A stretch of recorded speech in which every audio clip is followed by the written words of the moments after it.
Yan. 4 inches yan yung topping niya bilas. Yung paglagyan ng sliding. Lapad na, 4 inches mo lang. Lapad din ang 4 inches. Para dun sa frame niyan. Yun, okay na. Punta naman tayo dun sa my master bedroom.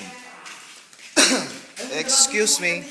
Gayang butang na patay, baga nang mag-arap ko, dapat kayo pagpupulig gayang pa ko na na. Yung television na noong bakit ko yata, Sa mga alas sa balay. yung mga nasa mali. O nga pala Bilas, anong decision mo dito? Yung butas na yon. Yung tawag dyan yung hamba. Yung plastic hamba. Papalitan ba to o paano? Pag hindi na papalitan, tinisin na lang. O, kung hindi papalitan kasi to, finish na ni Pari Abat yan. Ayan o, yung butas niyan. Liwanag na yun o. Ito kasi mahirap isa na eh. Oh, ayan. Kapag natitis mo sa bit, ay di ay. Ang bayan Ayan. kasi itong aliharin dati nung mayat. Ang dami basit na kuha na dati. Aliharin ko nung... Yun, doon ko na sumasabi to. Diskwalado talaga. Mm.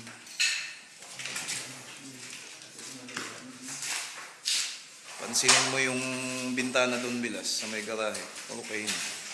Hindi na gaya nung dati noon. Na-retouch na. Na-retouch na yan. Ah, na-upload ko dati kinuha di. Dati pambanata mi di. Okay na. Jordan.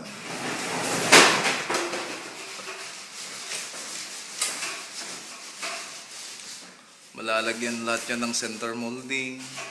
Pati dun sa baba. Ang lagay lang lang. Ang lagay daw eh... Ay, nalibusting niyo nga. Ang lagay eh, ganun lagi. Ayan, ayan, Bilas. So, lalagyan lahat yan ng cornisa sa mga kanto-kanto na yan. Center molding. Okay. Magbuli ka ng sapatos ng Jordan.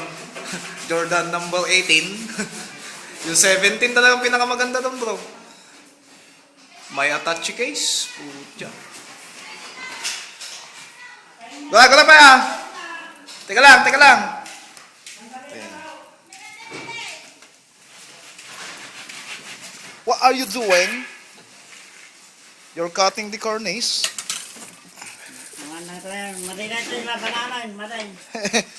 Palyado na ito, palyado na.